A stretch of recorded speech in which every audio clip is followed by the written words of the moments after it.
छौड़ी के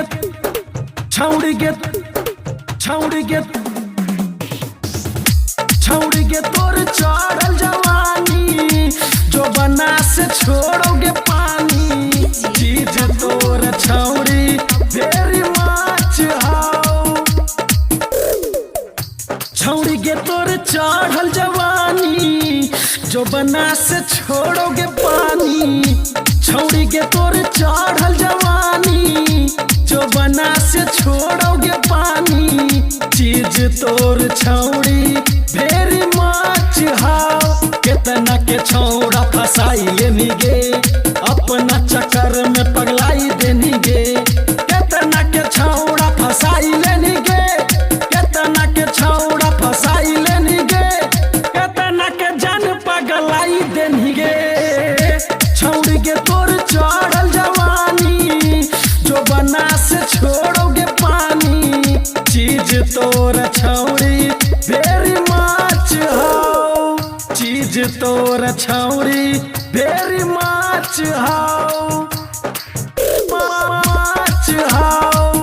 नीचे वाला तोर छौड़ी मस्त हाउ। Mix by lovely recording studio Delhi. देखे में लागो ही छौड़ी पूरा झकास हो तो मैं अब हमरा से बर्दाश्त। देखे में लागो ही छौड़ी पूरा झकास देखे में लागो ही छौड़ी पूरा झकास हो तो मैं अब हमरा से बर्दाश्त। छौड़ी के तोर चढ़ल जवानी जो बना से छोड़ोगे पानी। नीचे वाला तोर छौड़ी मस्त हाउ।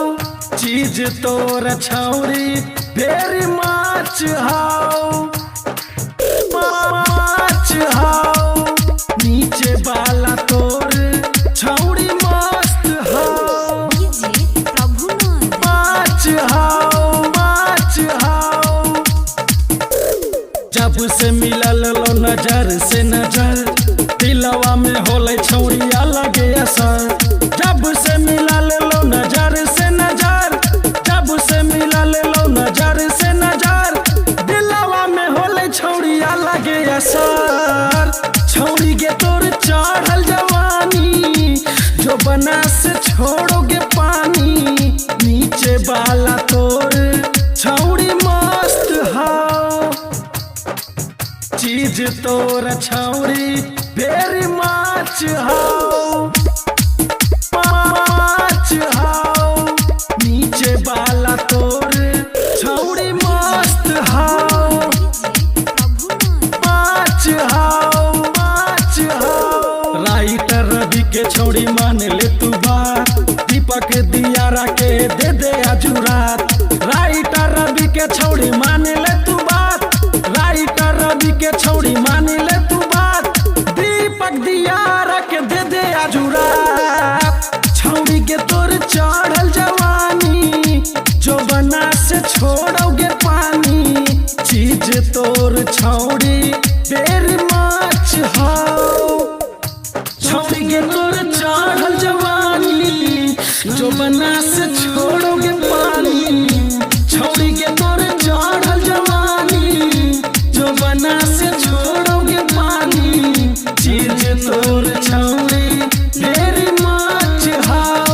कितना के छौड़ा फसाई लेनी गे अपना चक्कर में पगलाई देनी गे। कितना के छौड़ा फसाई लेनी गे कितना के छौड़ा फसाई लेनी गे। कितना के जन पगलाई देनी गे। छौड़ी के तोर चढ़ल जवानी जो बना से छोड़ोगे पानी। चीज तोर छौड़ी वेरी मच हाउ। ये छौड़ी तोर बड़ा मस्त लगेंगे। Mix by lovely recording studio Delhi.